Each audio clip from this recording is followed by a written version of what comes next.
Welcome back to the Irish Mags Show. It's the transfer special, and we are live on the internet. I'm Yeah. delighted to say, well, first of all, I'm not delighted to say my name is Paul. It's been my name for many years, but I'm Paul. I'll be your host. And seeing as it's the transfer window and it's the silly season, I am joined by the usual agents of chaos. It's Alan Williamson and Chriso Martin. Alan, Chriso, Happy New Year, lads. How are you? Happy New Happy Year. New Year. Happy New Year. How are we, lads? How are we? Good. Chriso is clearly embodying dry January on your screens here, folks. Yes. Supping on the red wine. It's really cool. Miggy Almiron's wife sent me over a case of red wine just to put Did your heads she? on. Okay. Yeah. Some lovely Paraguayan wine for you. Yeah, it's delicious. I didn't know it was the place, but apparently it is. It is. So welcome in everyone. We're of course live on YouTube if you're listening post. Of course, you may have missed a live one, but thank you for listening. Those of you who are tuned in live, do the usual thing. Subscribe, smash that like button. But more importantly, get your questions in the comments.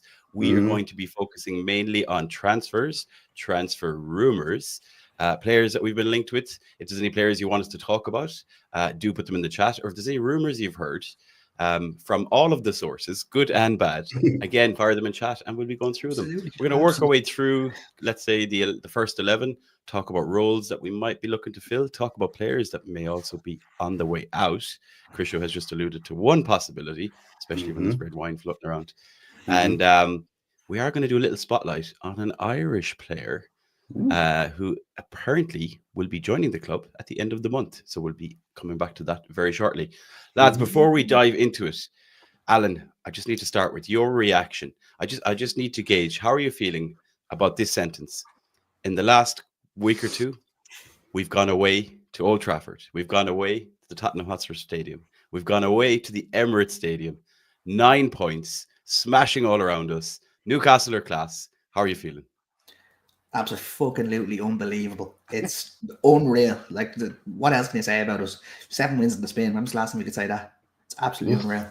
Is it 2012? Was that a question?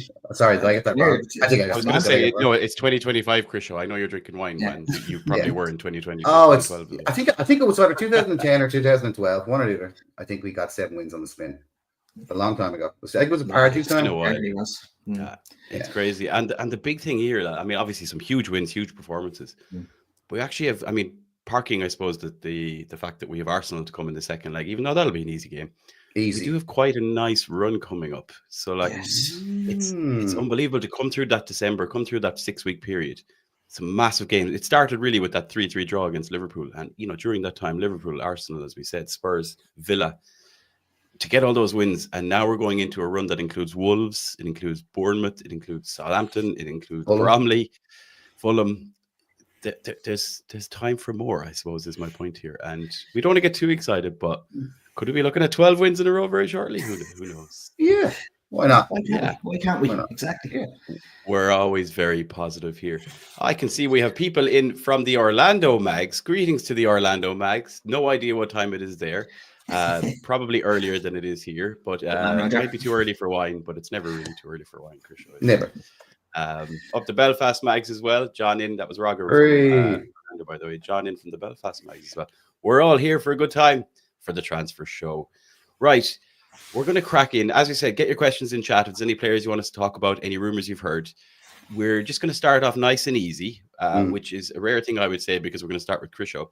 Yes. But we're going to start basically at the bottom of the pitch, or at the beginning of the pitch, with the goalkeeper position, Chriso. So there's kind of two sides to this, and there's emotion attached to this. Dubravka's had a bit of a revival since coming in for Nick Pope. He's only conceded 2 goals during this amazing run since he's come in. But it did look like he was almost bidding an emotional farewell at the end of that last game against Arsenal. It did seem like it. It did, yeah. And now there's talks of Saudi. Again, it's a question of, is there money to be got for him? Will it be good for PSR? Is there a bit of a cash windfall for him at the age of 34, 35, whatever he is? And then you flip it over, Chriso. You've referred to Nick Pope in the past as Pinocchio legs. Yes. A more politically correct way of putting it would be, there's talks that Eddie Howe just doesn't fully trust him with regard to his feet, right? His kicking and his distribution. And it's kind of long been reported that we've been interested in another keeper. And one particular name that's popping up is James Trafford. Tell us more about this goalkeeper position in Zenit. I will look at basically just first on Dubravka, right? And he has done very, very well. He's been a great servant to the club. I wouldn't blame him if he headed on and got a final payday just before the end of his career. It seems to me, I don't know where else it's that the deal is going in principle, but Newcastle have to sign off on it. Look, if I was him, I wouldn't go. I don't think Pope's coming back in too quickly. And if we're going to play the semi-final against Arsenal, I know that Jeremy transfer will not be open, but I'd stick with that to the end of the season just to see if we can get to the. They're not going to take Dubravka out and put Pope in, are they, for the final? If we get there, or when we get there. It's hard to know, Alan. I'll ask you that, Alan. It's hard to know.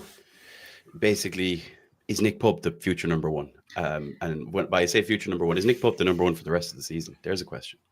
If you ask me right now, no. No. Dubravka has to do something to lose a spot. That's basically the way I'd look at it right there. Yeah. He hasn't done anything wrong. We've played 7 games with him in goal. We've won 7 games with him in goal. He's kept 5 clean sheets. Absolutely nothing. Yeah, I mean, look. I don't think he'll go. I don't think Eddie wants him to go. But if we do, and if we did, the one person that I'd like us to go for, and it's been mentioned, and gladly it's been mentioned for at least a year now, is James Trafford, who essentially is known for his reflexes and distribution, who essentially had 26 clean sheets and won the PFA Goalkeeper of the Year in League One when he was playing with Bolton. Wonderful thing about this guy, played for Cockermouth. Never thought I'd be able to say that in the podcast, especially live. Played for Cockermouth. That is a mouthful, right? He played for Carlisle United. And a wonderful thing about this guy is that he started as a midfielder, which is very strange, right? He started as a midfielder in his career, and then he became a goalkeeper when he was like 9 or 10. But that might explain why he's actually quite comfortable on the ball in terms of distribution. But he's well known for his clean sheets. Now, I don't know whether he played in teams that had very good defenses. I don't think so. Bolton, Carlisle United, didn't really play for Man City, and Burnley. Burnley. So 2021 to 2023, loaned to Bolton. He got 8 in a row. He got a new contract with City for 5 years. Loaned out again to Bolton, did fantastically well. Burnley came in and got him for 15 million. And then we all know what he did in the 2023 Euros. I mean, without conceding the goal, they won the bloody whole thing. And Anthony Gordon said this guy's a beast. I know, like, Eddie Howe's been watching him. The one thing I worry about is that he's going to cost 25 million pounds. I don't think 20. I think maybe they'll ask for a little bit more, especially in January. I think they're going to ask for about 25 million pounds. I think we should. No, this is just me now. I don't know about you guys, but I think we should go out and get him tomorrow. I've looked back on some videos. I've looked back on some of his performances this season and last season. He's excellent. He's really top quality from at corners. His distribution. He's the kind of modern goalkeeper that we need. And I don't want to mention Pinocchio legs again. He's done a good job for us guys, but he's a good second keeper or whatever he wants to be, or he can head off to Celtic like all the other old goalkeepers do. But let's get this guy in and give him the number one. You know what I mean? I mean, he's definitely an Eddie Howe player. Obviously, he's young, he's English. I'd imagine the likes of Gordon, maybe even Tino Lewis Hall, maybe they've kind of come up with him in the underage England teams. They've probably been singing his praises. He really shot himself to the headlines, kind of saving penalties as well in that Euros, I think. Yeah. And the other thing, really, I suppose, in his favor, like even though he's young, he has had a lot of games under his belt already for a young goalkeeper. Generally, goalkeepers they kind of. He's had 250 games, Paul. About that, 250 games. Or so. So he's played a lot for a keeper that's still so young. Alan, I know you're probably. I mean, I'm a Nick Pope fan. I think you are as well. I know Chris. I am. Yes. How's your reaction to would you go with bring Trafford in and put him in as number one, or would you still be let a bit of overlap? Pope comes back from injury, let them work together, let him learn from Pope, and so on. Ideal world, yes, you have overlap and you get him to learn from Pope, because what Trafford is great at, Pope is not. But what Pope is great at, not that Trafford's not, but he's just not at the level that Pope is at the minute. So I'd like to have them there for even 6 months to just learn together, see what they're like together, and hopefully teach him something from Pope that we can bring into his game. Because let's be honest, when he was with Burnley in the Premier League last year, he didn't exactly have a great start to his life in the Premier League. Like he was eventually dropped for Muric, who ended up at who's he with now? Ipswich, is he? Ipswich, yeah, and he's struggling again. So he was displaced by Muric, who's not a great keeper, but this season so far, Trafford's been amazing. And I think personally for himself, if he left at this moment in time, it might be a bad move for him because he's playing week in, week out. They're winning 9 times out of 10, and he's getting the experience of playing in a winning side again. Whereas he comes in and sits on our bench for another 12 months. He's not really growing, if you know what I mean. I said something earlier in the Irish Mags group chat, and it was a bit of me football manager head coming into it, but I said, keep Pope for another 6 months, go down the line, and offer Pope back to Burnley in exchange for Trafford. Now, obviously, we're going to be given 50 and 20 million on top of that, but that's an option as well, where we're getting the best of both worlds. We're getting someone off the books and someone we're looking at onto the books. Just that's the way I looked at it. It was a bit of a lad one. Do you think it's going to happen in January? Do you think we're going to go out and get a goalkeeper? If Dubravka goes, we're getting a goalkeeper in January. No, I can't. I'd be very surprised if we didn't. You know, these things. So John Ruddy is going to play in goal in the Carabao Cup final? No, Vlachodimos is. Oh, okay. Whew. Okay. Whew. I'd be surprised if Dubravka was going. I'd be surprised if they're not aggressively going after Trafford. Timing is very important here as well. As we record this, as we are live, Burnley are second in the Championship. They're only a point behind Leeds. They have a serious promotion chase on. So, you know, do you kind of look at it and go, well, Trafford's worth whatever he's worth now, but if they get promoted, he's worth more. And then the flip side of that is, are Burnley going to let their keeper go when they're in a promotion hunt? But at the end of the day, money talks. It's going to be interesting to see. I'm not against the idea. I think it's not urgent. You know, again, Vlachodimos has barely played for us. I know there's a lot of criticism of him. Greece international, played for Benfica. He's been around. I'm sure, you know, he'd be able to come in if we had to bring him in. We'd rather not, of course. But you'd worry about, you know, the money side of things. This is definitely dividing opinion, lads. And we even have a battle of the Lees in the chat. It's Lee Scott against Lee Jolly. Well, just one small little thing here, just really quickly. It seems that Man City have a £42 million buyback clause with Burnley on James Trafford. So if Man City did want him, they can just go and get him. They'll have first call on him. He's not worth that. He's not worth £42 million, so that's they just won't not need to happening. trigger that. Yeah, No, yeah. And here's the last question on Trafford before we move on, Alan. Is it strange that we haven't heard of any other clubs interested in him? It's always just I've only ever heard that Newcastle are interested in him. Is that odd? It is, but it also isn't, because who else needs a keeper that are doing what we're doing, if you know what I mean? Like Liverpool might have needed one, but they went out and signed the one person that I always wanted, just Mamardashvili. Looks like he's going to be a serious goalkeeper for Liverpool, but we're the only ones that really needs a goalkeeper. All of the other big six and all the other challengers into the big six all have their settled goalkeeper at the minute, and it's only us that really needs to replace one. So that's why I think you're not seeing as many links. I think, but you never know, really. Oh, what about Kelleher? I was going to say the same thing. What about Kelleher? I go to all the Ireland games. I've seen him make far too many mistakes in an Ireland jersey. I've seen him concede far too many goals from 25 yards where you're going, keeper should be doing better with that. I have said Bazunu is a better goalkeeper than Kelleher. Yeah. Kelleher's unbelievable with his feet. Don't get me wrong. He's unbelievable. But your keeper needs to be able to save the ball as well as kick the ball. So, like, that's pointless. I wouldn't be going near Kelleher. Interesting. Well, let us know what you think in the chat, folks, because it's underwhelming if you go and spend a bit of money on a keeper when money is at a premium, especially in January. So I think a lot of us probably have that fear. Roger has put it in chat here. Question is, do we have the money to spend on a keeper and still fill the right wing position?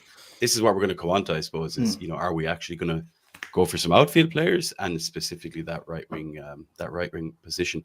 Before we get there, though, we'll move up into the back line really quickly. Yeah. Now, obviously, in the summer, it was all about the back line. It was all about the right-sided centre-back, and it was all about Mark Gahey.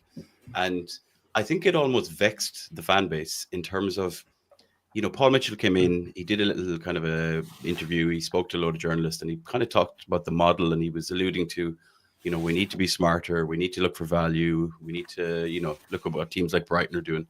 And then suddenly we're bidding 60 million for Mark Gahey 2 weeks later. and putting all the eggs in the Marquee basket, and obviously it didn't work out. So just a quick question for both of you and for the chat. Do we think that we might go back to that right centre-back role, considering now Botman is back and had a fantastic game against Arsenal? Alan, we'll go to you first. No, I think we're stacked enough for the time being, and there's more pressing issues if we do have money to spend. I can't see it. As I said a couple of weeks ago, I would have loved that guy, Abdulkadir Kuzanov, the Uzbeki lad who looks like he's going to Manchester City now. A couple of weeks ago, we looked like we were in for him. If we could get someone along his lines, you'd dive all over it. But that seems that ship sailed now, so I can't see us going in for a centre half anytime soon now. That'd be I can see it. I see it in the summer as well. Yeah, we're not in January anyway. But the right-sided position, Shar's not. He's staying more handsome, but he's not getting any younger. But we need a right centre-sided centre back. We absolutely 100%. Like, I mean, the lads have done well. Byrne and Botman done well. 2 left-sided centre backs. We were talking about it last week, but it still looked very unbalanced. They did very well. Don't get me wrong. And having big Botman's head back in the game for those knock-ons and getting a header in at corners and stuff, excellent. So he's the future on the left-hand side of the centre back, but we definitely need a future right-sided centre back, which could be our boy from Galway, but. Let's see. But I think he's left-footed as well, if I'm not mistaken. Alec Murphy's left-footed as well. Yeah. Like Lee is kind of echoing my thoughts here. We don't think centre back is the priority. Maybe not Gahey. We need to be looking at more forward positions and/or maybe that goalkeeper role. My thing is, I think we will need one. I just don't think it's now. No. I don't see the urgency for it. I think if Kraft was fit, we wouldn't be talked about, because anyhow, obviously trust Kraft. So. I would be surprised. The only thing I would say is we could go in for someone quite young, who's just around. There's a name going around. He's Jumaba. Loan at where is he on loan again? Alan, in Spain somewhere, is he? It's not Sociedad. One of them. Valladolid or Villarreal. Valladolid. So he's someone like if we had 10 million floating around for him, that's a maybe for me. But I can't see us going in for an expensive centre half. No. Right. Okay, let's continue moving up the field. And I think this is where we're going to have a lot of debate, because this right wing, right forward, inside forward, inverted winger, half spaces, etc. This role seems to be, it's almost like our Everest. It's like the one thing we'd love to climb and get done, and it's continued to elude us for probably 2 or 3 windows now. Alan, you probably spend far too much of your day looking at this situation. I did. And the mix of, looking at, let's say, rumors, looking at links, looking at profiles, YouTube videos, and all of that useless Football Manager knowledge that's stored up in your brain, just like me. With this role, I mean, just to define it, I suppose, look, fair play to Jacob Murphy, lads. He is having an unbelievable purple patch. Absolutely. I was looking at some stats. Jacob Murphy has assisted Alexander Isak 6 times in 5-6 times, let's say 5 times in the league, equaled only by like Savinho and Haaland. It's like, this is really, in terms of just the combination, it's definitely working. Is it going to continue? We all remember Miggy scoring 9 goals in 10 games and thought, okay, this is brilliant. And obviously he completely kind of tailed off. So, there's no guarantees that Murphy will continue in this vein of form. And I think we all feel like, in terms of quality, we're talking about trying to get into Europe, be in Europe. This is the main role we all want to fill. And Alan, there's a lot of names going around. You've been looking at a lot of these players, and chat, if you have any names yourselves, get them in. But Alan, talk us through who's been spoken about. Well, I have 4 names on my list here. So I'll go with the first one, which is Tyler Dibbling. He's 18-year-old, English, right wing, but can play either wing and as a 10. Now, we have been linked to him before. We had a bid in for him when he was a 16-year-old at Southampton, but he ended up going to Chelsea and then straight back to Southampton, so it didn't work out there. Man United also had a bid of £21 million turned down from earlier in the winter, so he's going to cost in and around £40 to £50 million. Now, he's 19 appearances so far this season. He scored 2 goals. Now, you hear 2 goals and go, that's not great. That's 17% of Southampton's league goals this season. He's been capped twice at England under 21 level, and at 18, that's fairly impressive. And he would be the one who I'd love to go for. but I don't think Southampton will let him go just yet, because he will be their prized asset to try keep them up, I think. It's an interesting one because, again, timing situation. Do we, have Southampton accepted their fate because they've just been that poor and they're rock bottom of the league? Yeah. And do they look at it and go, well, now he's at peak value, because if they do get relegated, then, you might think his value might go down because they just have, they just have less of a hand. The flip side is they're probably going to want to keep him because, as Alan just said, he's pretty much their best player. Yes, the Greek mags are in. Love that. From the islands. Tell us which island you're on, actually. I know the Greek islands very well. We'd love to hear where you were based out in the Greek islands. He's an Eddie Howe player. I think, again, we always say that. It's a bit of a cliche because he's English. We think all English players are Eddie Howe players. But, he just stylistically, there's a lot of running. There's a lot of, he's kind of like aggressive. He's driven, I think, and he's very direct. Chriso, I don't know. Have you seen much of Dibbling? Would you? I have. Yeah, he's excellent. No, he's very good. Is he the guy to bring on in as right wing now? I don't think so. But I think that the kind of players that he's looking for, young English potential, this guy is it. Again, I'd be concerned about the cost again. Is there any figures floating around on 40 to 50 million? Holy crap! I mean, seriously, like, would he go straight into the team now? He wouldn't be far off it. What did we pay for Gordon? And people said it was a ridiculous amount to pay for him. If in 2 years' time he absolutely rips it up, 40, 50 million pound, it'll look like a bargain. Oh, yeah. Okay. Yeah. Well, look at, like I said a couple of weeks ago, at the Bobby Robson model, young English players, get them in, get them to jail, train the bejesus out of them week on week, and you'll start to get results. That's what he did. Again, I'll quote the Harry DeCosimo excellent book about Bobby Robson's time and how he brought Newcastle back to the big time. This is what Eddie Howe is going to be doing. So, Al, I wouldn't be surprised if he did go out and get an English right winger. And all of these talks about the other players, I don't know if we're willing to take the risk. I don't know where Eddie Howe's willing to take the risk on these guys, but we'll see. Yeah, Dara has even said it in chat here. We need 4 English first teamers for Champions League: Gordon, Hall, Tino, and, well, let's see if Dan Byrne can convince Tommy Tuchel to give him a run out just for vibes and vibes alone. And he says he thinks that's why Gay and Trafford are targeted, among other reasons. I think the age profile is massive here as well. Right, Alan, more names on your list, and I can see a familiar name here in the chat, Mr. Sean Bowes. And it's he's exactly a particular player. I think is on it. He absolutely is. He's been my shout for the last little while now. I just don't think this is attainable at the minute. I don't think Sociedad. You need to say the name out loud for the. You need to say the name out loud for the listeners. Takefuso Kubo, who was a 23-year-old Japanese winger. Yes, he's a right winger, but like Dibbling can play across the front three. There was links earlier in the summer, or earlier in the winter. Sorry, not in the summer, and they seem to be hotting up again, which I would love, but I genuinely don't see this as an attainable one. He's valued at in and around 40 to 50 million pound again, which is fairly steep. But as I said last summer when I said we should go for him, we sign him for 40, 50 million quid.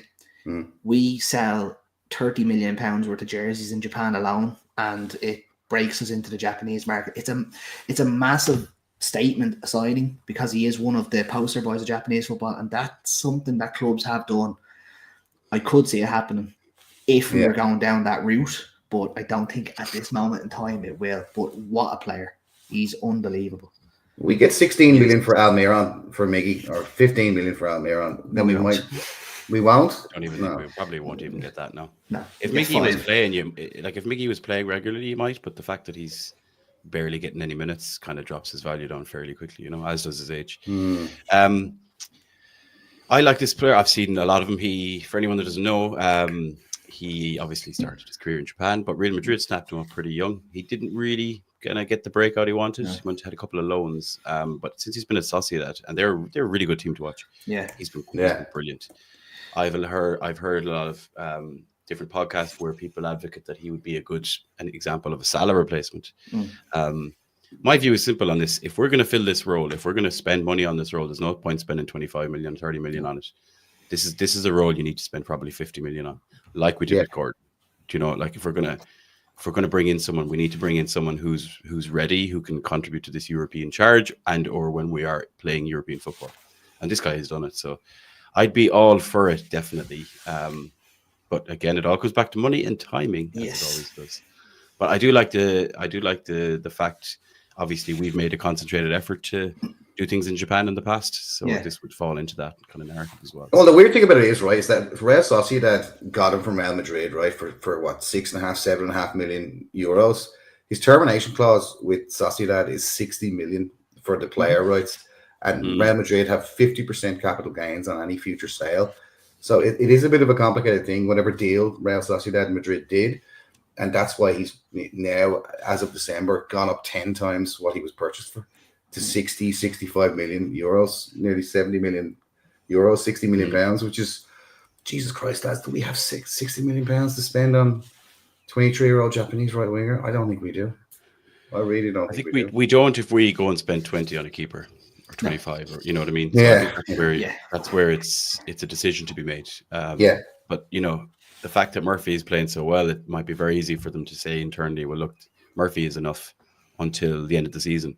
As David also pointed out here in the chat, he said he's mentioned Ipswich and Wolves looking at players, but at the end he said that Murphy is playing great, but will that last? That's kind of what we alluded to. But the fact that Murphy is playing so well does give them an excuse to go, well, now is not the right time. Let's wait till the summer. I'm a believer of, you know, capitalize when you're on a high. Yeah. We're now 5th in the league. Everyone's talking about us. If you're a right winger out there who likes assisting strikers, well, look who we've got up front. You know, it's not just a case of we need to find a player who wants to come. That player knows that they'll be assisting one of the best strikers in the world, and that striker will convert the chances they create. Yes. And that would be hard to turn down, the opportunity to play with Isak. So I'm almost like strike while the iron is hot. Yeah. We are trending. We are a team, you know, on the rise, and we should take advantage of that. Right, Alan, on this, I know there's a couple of questions in here about this role as well. We are going to come to them, but we'll continue through Alan's list because we've made him do a bit of homework today. So third on my list is a link that actually only came out today, well, last night and today. It's Danielle Mallon, who's a 25-year-old Dutch international. Now, this is coming from Bild, and this is even Bild themselves have said that he's only a backup option for us if other options do not come to fruition. But I don't think this is going to matter because it looks like he's going to Villa for about 25 million, 30 million pound. He has 13 appearances so far this season with 3 goals, no assists. Capped 41 times by Holland. And honestly, I can't really see this one happening, but it was just that it came up so recently that I said, look, we'll have to say something about it. I can't really see this one happening. It looks more Villa bound than anywhere else, but he's some player. He didn't tear us under him, and Adeyemi did very well against us last year in the Champions League. And come here, you don't get 41 caps for Holland. You don't play for Dortmund if you're not a good player. But there has been some sort of issue, not around him, like behavior wise, just about his attitude on the pitch, where he can go missing an awful lot. Kind of when he's good, he's very good, but when he's bad, he's very bad. And I don't think we can have passengers like that just yet. No. And Villa sold someone today, didn't they, to Ipswich? Didn't they sell a young winger? So they got about, 20 million quid for that? So that's going to cover the cost of going out and getting Mallon as well. So it's very helpful. Yeah, for some reason, I just don't see it fitting. I feel like it's just, I don't know if it's, again, if it's a player where you're questioning like consistency, application, all these kind of things, it does, you know, in a world where I feel like we're quite a risk avoiding strategy kind of club. That makes sense. Yeah. So I'm not sure if they'd be in a hurry in that sense. And I don't know what anyone in the chat feels. Alan, next on your list. Next on my list is a 22-year-old French youth international, Magnus Akaluche. Now, these links, I think, more have legs because of Mr. Paul Mitchell's links to Monaco when he used to be their sporting director. He's another right winger or a 10. This one I really like because he is a serious footballer. He's 15 appearances so far this season. He's 2 goals, 4 assists. He's been capped at under 23, under 21 and under 18 level by France. Has also got the option to represent Algeria, which I hate saying this, but I never, not that I don't like signing African players, but when they go missing for 6 or 3 months of the season and you're going, I hate that, but look, it is what it is. It's always an option. I do think he's a very, very good player.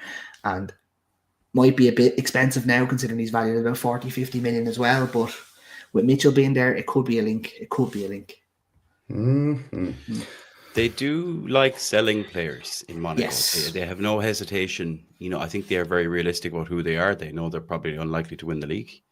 So, in the past, they've sold Bernardo Silva, they've sold Fabinho, they've sold Mbappe. Like they have no hesitation if the price is right. So yeah, it'll be interesting to see. What about what? There's what? Have you got one more on your list, Al? What about this Bakayoko fella? That's Mr. Paul's baby. We'll back to him after. We'll let Alan go through his list. Now we might come back to that Bakayoko one because I'm still going to bang that drum until it doesn't. No, the only other thing I was going to say about my list is that 3 of the 4 that I've mentioned have already been spoken about on the irishmags.com by the one and only Mr. Paul Madden. So if you did want to go and have a read about them, head over to there and you can have a quick read about all their info. I'll pop a link in the chat for that, actually, for folk to look for, and it'll be in the podcast description wherever you're listening as well. Excellent. So who's last on the list then, if it's not Bakayoko? Oh, no, I only had the 4 on the list. Sorry. It was 4 on the list. Sorry. I thought you said it was 5. My apologies. No. Okay. So there's a couple more names popping up in chat here. I'm going to scroll back and pull some of the comments here. So on the topic of Bakayoko, somebody had a question in here. What happened to rumors for Bakayoko? I can't even find it here. But those rumors dried up. Like they grew. It grew a lot of traction for a couple of weeks there in December, early December maybe. I don't know if it's just because Murphy started being, Jacob Messi. But suddenly the Bakayoko rumors just tailed off. Alan, I don't know if you picked up anything there. I did. His agent came out and said he's not leaving PSV in December. So that's the end of that one. If his agent says he's not leaving, yes, he's not leaving anytime soon, is what he said. It won't be in December. Or it won't be in January, sorry. Okay. Yeah. Words from agents aren't. I mean, if they're again, if you want a player bad enough, if the price is there, if there's a clause, if the player is kicking up, I've said it in the past, and I wrote in the article I wrote about the 5 targets we were looking at when Bakayoko was one of them. He's a very ambitious player. He is quoted as saying he wants to win the Ballon d'Or. Now he may have notions. He'd be very welcome in the Irish mags because we all have notions around here. We all have. I still just maintain that there is a raw player there, and we have a manager and coaches that love working with players that have the talent, that have the attitude, that have the application. Again, as I said, there may be some question marks over availability. I just feel like anytime I've watched him, you look at somebody like Doku, he plays on the other side now at City. Doku has like all of this raw talent. He's tenacious. He's a nightmare to mark, but there's 0 end product. Bakayoko has end product. Now it's not perfect. Like last season, he was 14 goals and 14 assists. I know it's the Dutch league, right? But you can only compare what you can compare. He is doing quite well this season. I think the last time I checked, he was, he was not on track to get the same, but not far off it. And he's in a good PSV side. They play European football. They play Champions League football. I still have him in the back of my mind, even if the rumors aren't circulating. Just like Anderson going as a centre back for Newcastle, even though he signed for a different club. It might happen. It might happen. Christian, we're probably marking the 1-year anniversary of when you said to us live on stream on the podcast that Anderson would be a Newcastle player within the next day or two, and we're still waiting because he's had a spell at Fulham, obviously. A year or two, okay? A year or two. Look, did anyone see, just on this chat, did anyone see Minta not squaring the ball against Arsenal and just kicking it wide? Did anyone see that? Did not see that, no. He went straight through, delicious, very fast, very tricky, brilliant, and he didn't even raise his head. He just went for goal and he missed. And he did it twice, and all he had to do was just lay it across, and it was a goal for Brighton. So I'm kind of glad he's not with us. There you go. I wouldn't say that now. Yeah. It wouldn't happen if he was here. That's all I'm going to say about that. Like it just wouldn't fit the vibe. Right, Alan, I have one more name for you from chat here. And we've had 2 comments on it. So Dara was the first to mention Brian Mbeumo. He says Mbeumo is the dream, but likely you need a cheaper alternative. And then we have Lee. Number 1 target for me is Mbeumo, but can't see Brentford selling. So get dibbling if we can. A lot of talk about Mbeumo. And again, he's a Premier League proven. He's a very good player. He's got a good age profile. He's got good numbers, good stats, scores goals, creates goals. This is one I still struggle with because I just don't see value in terms of we're going to have to overpay to get somebody like Brian Mbeumo. Yeah. He'll cost you 70 million. Like easy. Like they will not, especially mid-season. There's a 0% chance Brentford let him go mid-season for anything less than 70 million. I seen a thing the other day that Man United were interested in him for £42 million, and I was like, everyone in the Premier League would be interested in him at that price. His actual price of about 70 million. He might have one or two suitors, but I can't see us going in for him at this moment in time. It's not feasible, I don't think. He's in the top 5 top scorers in the Premier League, isn't he? I well believe it, yeah. Probably not far off it, yeah. No way, Al. He'd cost even more. If anyone was to go from in January, Brentford would be like cash in. Yeah. Like 80, 90 million pounds, whatever they could get for him. He's 27 though. He's not. He's 27, right? Or 28. Thereabouts. There is one other player that I have to mention that if I don't, the two Lees will probably kill me. It's Leroy Sané. He came up in our WhatsApp group I'm in. It's just not happening. He's on far too much money. He predominantly plays on the left, even though he says he's a right winger. He does better on the left. It's not going to happen. He's not going to come in to say, "Oh, I'll play on the right over here." It's not happening. His wages would be astronomical. Yeah. You just don't see him fitting in, into what we're all about. I mean, I rate him as a player. I was amazed that City let him go. But it would blow my mind now if we signed him. Although Ryan is clearly a fan, he's just shouting, "Yes, get him in." Well, yeah, I think Al's right. Like, especially same with Malin. I think some of these guys are like pricks with ears, and nobody wants them around, and that's why he's let go from City, because he's just not a good dude. They're not integratable people. You know, he thinks a bit much of himself, like a bit like yourself, Chris. I'd say, to be honest. But yeah, that's fine. But I'm not wanting to play right wing for Newcastle. No. Or Lee Kang-in, that's a good shout. I read about that. That's a great shout. Yeah, now PSG did say they don't want to let him go. They see him as a vital part of the team, but money talks, and I don't think he'd be that expensive. You could get him out of there for about 35-40 million euro, I'd say. He'd be He was at Valencia, I think. Was he? Something like that. Or was it Mallorca? Or maybe Mallorca. I'm getting confused. But let me check. He's a very good, very technical player. PSG actually have, for whatever reason, they've decided they have Kolo Muani and they have Gonzalo Ramos, and on many occasions this season, it's what you call him, his boss, is Luis Enrique, hasn't played either of those strikers, and has been playing Lee Kang-in as kind of like a false nine. I don't really understand it. I'm not sure in his situation. Does he want to get away? Do they want to let him go? But I'd find it hard to believe he'd be leaving PSG for 13. He's getting football. 39 games and 9 goals. Hello, whoa. He's again. If he was sitting on the bench all season, but he actually is getting he's getting decent minutes, I think. Dara has said, "Let's hope Mitchell can pull off another Son Heung-min style signing for us." That's a good point, actually, as well. Son, where did he? Son came from the German league, right? Was he at Wolfsburg or something? Leverkusen, maybe. Leverkusen, okay, yeah. Jesus, good signing, in fairness. Yeah. Right, I think we've gone through probably most of the names for that right side, and as we said, we have an article on the irishmags.com where I actually did an article on 5 overseas-based players. That's why you won't see Mbeumo or Elanga or Dibbling or any of those names. Just for me, lads, again, as I said, it's a role I think we should spend money on if we're going to spend it. If we're going to bother, I think we might as well go at it hard. But equally, I think that there's better value to be found outside the Premier League. And that's where I'd be looking, rather than trying to bring in one of these lads who's already in the league, because clubs don't want to sell. Right. Let's crack on to the striker role. We've not really done any research on names. This one is, I wanted to talk about this because you got to look at the situation here, lads. Isak is basically having to play all of the time, the time, and all of the time, unless we're winning 3-0.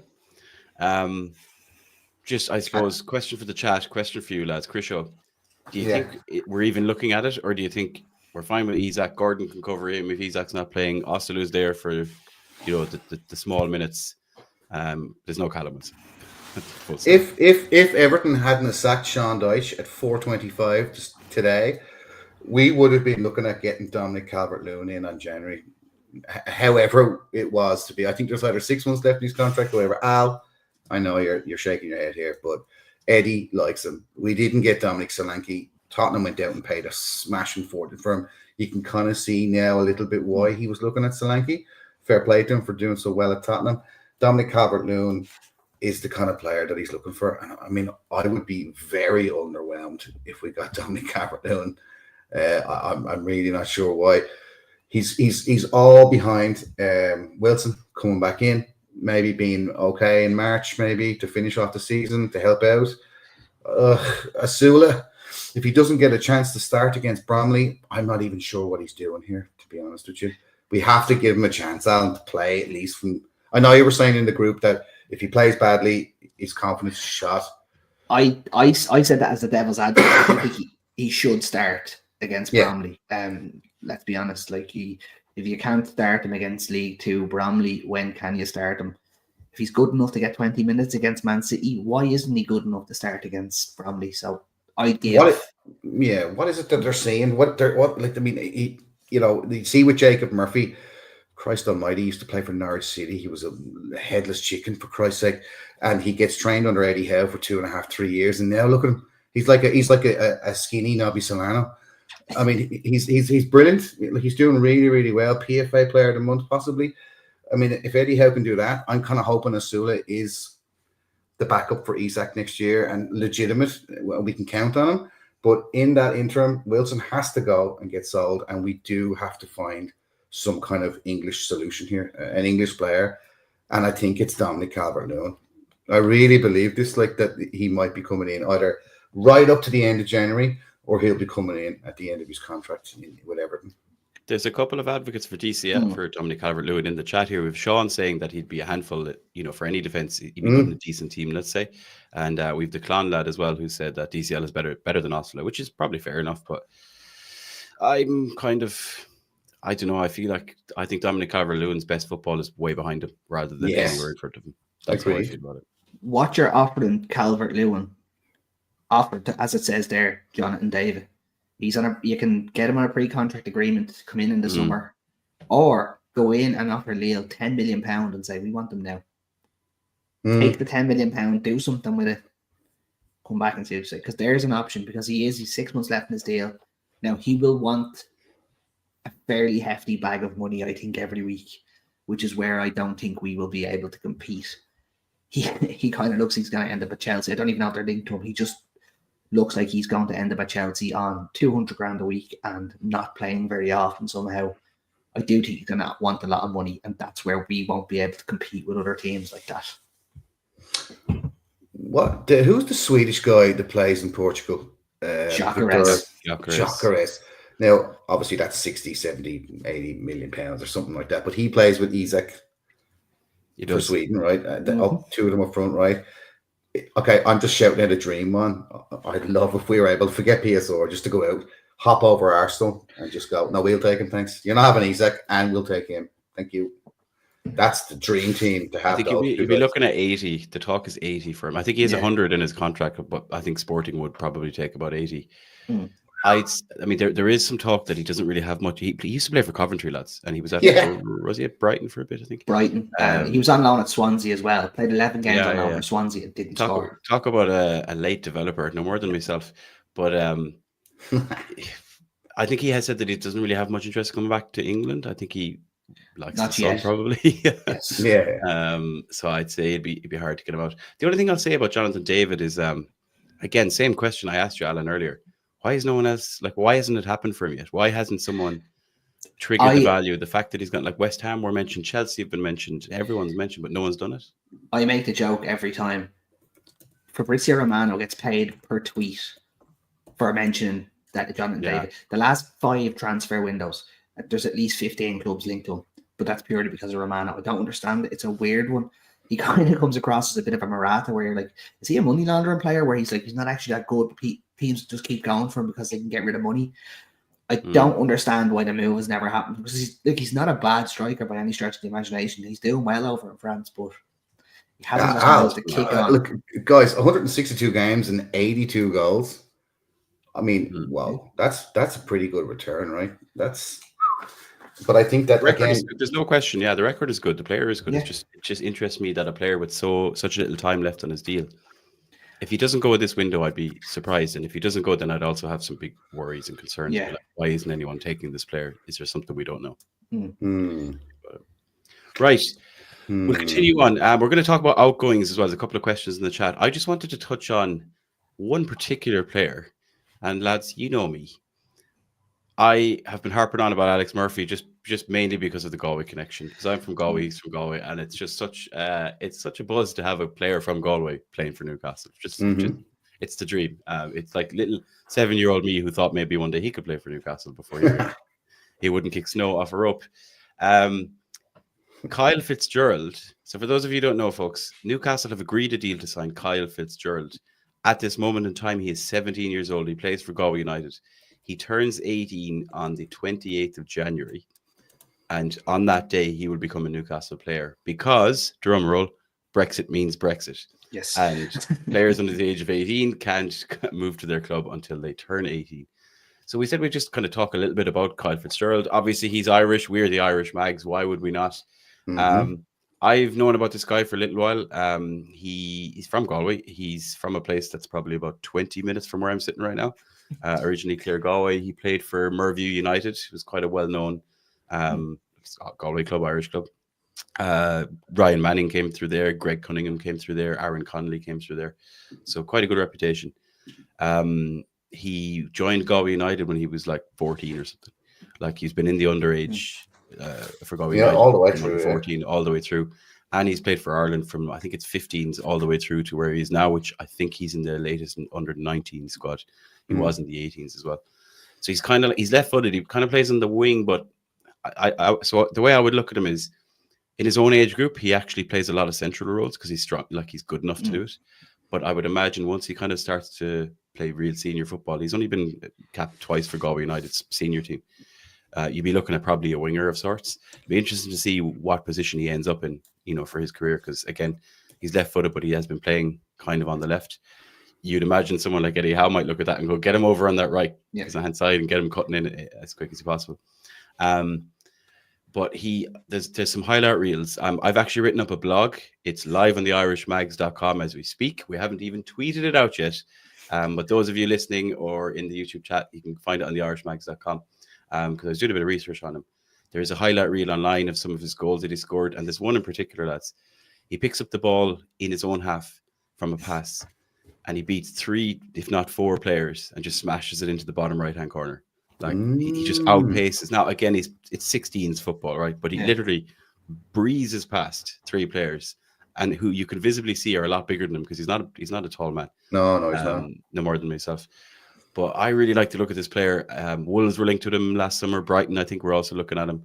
But Newcastle swooped in. Obviously, the Alex Murphy connection definitely helps.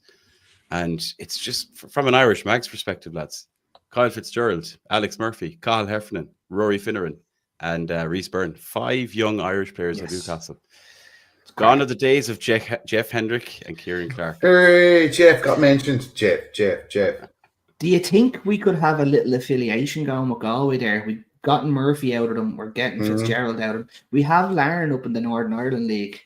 So why can't we have... We used to have it with Bray, but I think that's gone now. So I don't know. Just one other player from the League of Ireland that I actually love to see play for.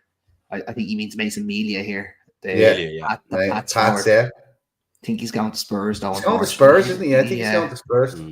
Disaster. He is. Good player. I see him every second week, lads, up at Richmond Park. He's very, very, very, very good.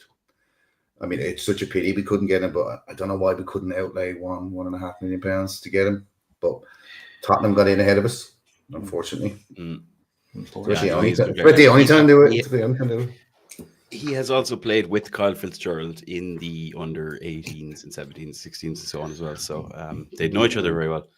Now I'm buzzing for this one, lads, just because, again, the Irish interest, as Alan said, there's definitely a connection there. It might not be an official affiliation, but there's people who know people from both sides of the club, and they're obviously, trusting judgment, and there's definitely probably open communication. Is it you? And I'd love to say it was me. That would be quality defender. the only positive contribution to Newcastle United I've ever made, probably. Apart from all the money I've put behind the pubs and the bars and the shearers and in the stack. But no, And it's the not stick on me. the street. But I think we need to find out what's going on there, because I need to get a foot in the door there and start asking some questions. Absolutely. What about Evan Ferguson? No. There was a question in chat actually about Evan Ferguson, came from Ryan. This is a weird one now, lads. I mean, Might be going to Alan, West Ham. we did an episode. I remember, Alan. I think it was just you and me. I think Christian wasn't there, and we were talking about players we'd love to see. And I remember, just saying, like, I'd love to have Evan Ferguson. I'd like it'd be 100%. Perfect. But this guy needs first team football, and we're not dropping Isak, so it's a non-runner, unfortunately, unless he wants to come in and do exactly what he's doing at Brighton at Newcastle, which makes no sense. No. Yeah. It wouldn't benefit him, right? He needs to go in to be the main man at Fulham or West Ham or Everton, wherever it is, and go and score a shitload of goals. Don't get me wrong, I'd absolutely love to have Evan Ferguson in Newcastle, but it's just hard to see it happening, really. Right. Let's talk about some. I'm just catching up on some of the comments. Shelburne, Shelburne, Damien Duff. Oh, you're hiding the camp there. No. We'll quickly jump on, just conscious of time. Let's jump on. By the way, so check out the irishmags.com. So there's an article there about Kyle Fitzgerald, who's joining us in a few weeks. And there's also the article about 5 players we should be targeting for that right-hand side, that right-wing position. Very quickly, lads, outgoings. And I'm just going to go for yes or no from you, lads. I'm going to start throwing some names at you. First name, we kind of mentioned him, but Dubravka, January, is he on the way out, Alan? Yes. Krisho? He goes. Yeah, he is. Sadly, yes. Okay. Next name, Target. Ideal world, yes, but in reality, no. No, he's a backup for Hall. Okay. He just is. He'll be playing against Bromley. Yeah. True story. Okay. Next name on my list that's in my head is Sean Longstaff. Now, because of the sacking today, no. Unless Leeds come in for him, which I don't think he'll drop down to the Championship, I can't see anyone really coming in from. No, I don't see. No, maybe in the summertime, once he realizes that he's only played 1.5 games until the end of the season, and he'll want to go himself, and we'll get 15 million from Leeds or 20 million from Leeds, and he'll go to Leeds. Interesting. Okay, another name, Harvey Barnes. Alan. Yes, West Ham. Do you think so? Ooh, I do, because Bowen getting injured, they need someone, and they need someone big. They've also just got Potter in. They have to do something, and I think it'll be that. Wow. I couldn't have said it any better than Al. Yes, sadly, again, very sadly, we're going to get an extortionate amount of money for Harvey Barnes, and that might help us get our right winger. I think we'll get our money back for Barnes is what we'll do. I don't think we'll make a profit. We'll get our money back if we're going to sell. Now, I don't want to sell him by any stretch, but I just think that's an offer, and we'll go. We can use that money better elsewhere. That's how it will go. Yeah, 100%. He feels like I like Barnes. He's unfortunate because Gordon is just so good. That's basically where I am with Barnes. But it feels like we could manage without him, because you could throw Joe Linton out there, you could throw Joe Willock out there, and then you can bring in, your the likes of Miley, your Longstaff, or obviously Willock and Joe Linton themselves as well. It feels like we could manage without him if we could get the money in. The next name I was just going to randomly throw out there. I was interested to hear Joe Willock. Do you think Joe Willock is here to stay? I said on Saturday we should sell him. I'm getting to the point where not that he does nothing, but he doesn't offer enough to us to warrant the money he's on, the money we could get for him to reinvest in the club. He's replaceable by Miley in the squad. He's replaceable by Longstaff in the squad. He's one we could make a bit of a deal with and make some money on him. So I would say if it could happen, it would be him. Oh, yeah, absolutely. And I agree. Sell him to Notts Forest and get Elliot Anderson back. Thank you. We don't need Willock. We need Anderson back. Anderson's got Notts Forest the second in the Premier League, for Christ's sake. We don't need Willock. falling all over, slipping all over the place like Bambi, staring at the sideline going, oh, sorry, I've banged my head. I've had enough of this dude. Al, I was with you all the way for the last while. He just doesn't do anything for us. He scored a couple of goals, yeah, whatever. But he's not. Longstaff, him. Miley is way better than Willock. Way more composed, way better talent. So, yeah, Willock for me, that would be good if we could get 20 million, 25 million from somebody like Wolves or Fulham or somebody. Okay, so there's a few names there that we may see some players on the way out. Can I ask you one? Don't say Isak or Bruno. No. Trippier. No, Al, because not in January, not in the summer either. I think he's going to stay at Newcastle, and I think he's going to become part of Eddie Howe's coaching staff at the end of his career. I think he's going to stay with Newcastle, and he's going to stay there. I think we missed one though. We missed Miggy Almiron. We missed Miggy Almiron. We did miss Miggy actually. So Miggy is a yes for me. I think he'll go. And I've got a yes. Yeah, I got a text message last night from his wife. She told me straight up they've packed all their bags. It's all set. They're going to Charlotte FC, and it's £6.5 million. All done. So that's an exclusive here on the live show. Exclusive, if you don't mind. Yeah. Right. Well, we've gone through lots there, lads. Lots of potential incomings, lots of potential outgoings. I can see that a lot of the talk in the chat as well about players in and out, and things are on the fee for Dubravka as well. I thought there was a fee. I'd be very, very surprised if there's no fee, but I don't think it'll be a big fee. It's £1 million or something. Yeah. I don't think it'll be huge. Or 3 million. Only 3 million. Yeah, I was thinking around 4 or 5 at best, but it's hard to know. Wow. Only time will tell. It's the 9th of January as we record this, so we still have a good 3.5 weeks of silly season and transfer window madness to go through. And we'll be here every step of the way. Every week we'll be talking transfers until the end of, well, probably until the end of time, but at least until the end of January, as we do, because as we know, we need players. Simple as that. Okay, let's wrap up. 2 quick things. One, Bromley on Sunday, FA Cup. Yes. Alan, any Yes. We 100% have one in Bleecker Street Bar in Dublin, and there's potential for meetups in other areas, but just keep an eye on the social medias. We haven't confirmed anything bar the Dublin one just yet. So Dublin, yes. Everywhere else, we're not too sure yet. So keep an eye out. Okay, and this might be premature. What's the plan for the final? London, Bleakers, or Newcastle? All of the above. All of the above. We'll be everywhere. But Yes. Dave, I do know that a lot of people, including lads on this call, have already booked some flights and hotels in all of the excitement. So It's going to be there. I think let's get to the semi-final. Let's get that put away, and then we can really Yes. start the hype. It would be lovely to think we have another final to look forward to. Right. Now, I know we're running out of time, right? But here's a delicious one, right? Coming up to the end of the January transfer window right now, because this is our first one, right? Give me one player that you think will sign in January. Go, Paul.